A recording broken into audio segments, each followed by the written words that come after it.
Guillaume Bernard, vous avez écouté, sans doute, en tout cas réécouté les 2 heures d'Emmanuel Macron face aux journalistes, une performance encore une fois. Est-ce que vous en avez retiré quelque chose d'intéressant? Je crois que c'est évidemment plus facile d'ouvrir un débat, de le lancer, plus que de le conclure. À l'évidence, il n'était pas totalement à l'aise, le président de la République. Il a quand même brassé beaucoup de vent.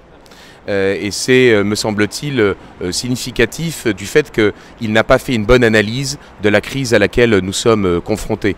Il pense, je crois, sincèrement que la crise est avant tout économique et sociale, alors que, bien sûr, il y a une crise économique, une crise sociale, mais il y a aussi une crise politique et une crise identitaire. Et de ce point de vue-là, il n'y a absolument pas répondu. Alors, néanmoins, il a quand même admis que l'immigration faisait partie des sujets de préoccupation principaux des Français, des Gilets jaunes. En tout cas, c'est ce qui ressortait du grand débat.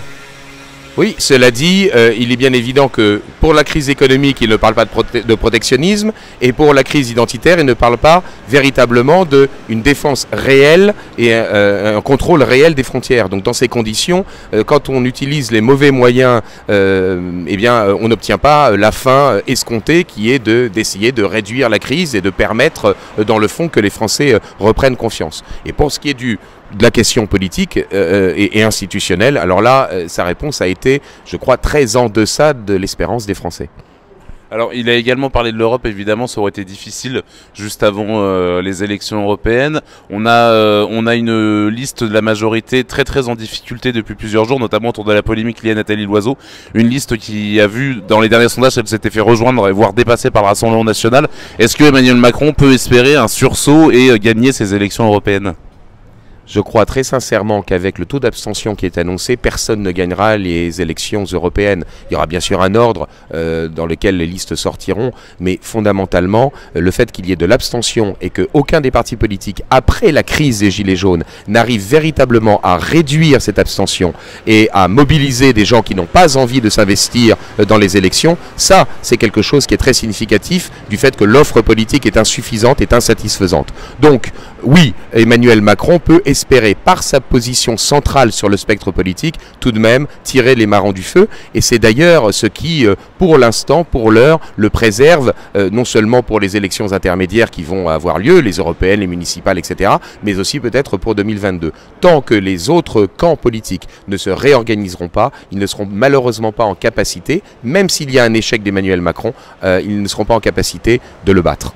Donc on a eu la conférence d'Emmanuel Macron, la polémique Nathalie Loiseau, il y a eu aussi la nouvelle liste, la liste complète du Rassemblement national, une liste qui en a interpellé certains, qui en a aussi déçu certains. Vous, qu'est-ce que vous en avez pensé de cette liste ? Il me semble que malheureusement les partis politiques, mais c'est le cas du Rassemblement national, mais aussi d'autres partis, en fait cherchent avant tout à essayer de prendre des personnalités dans d'autres partis, cherche à avoir des ralliés et ne pas à essayer de véritablement constituer une force d'opposition à Macron en rassemblant différentes sensibilités mais sur un objectif commun. Donc dans ces conditions, malheureusement je crains qu'aucune des listes de droite et notamment celle du Rassemblement national ne pourront véritablement espérer aller au-delà de leur socle habituel et c'est, me semble-t-il, extrêmement dommage parce que, je le répète, pouvoir battre Emmanuel Macron en 2022, il ne suffira pas de faire des jeux de vases communicants, prendre des électeurs à un parti ou à un autre pour essayer de le dépasser. Ce qu'il faut, c'est constituer une dynamique. Or là, cette dynamique-là, lorsqu'on regarde les sondages, eh bien, elle n'existe pas.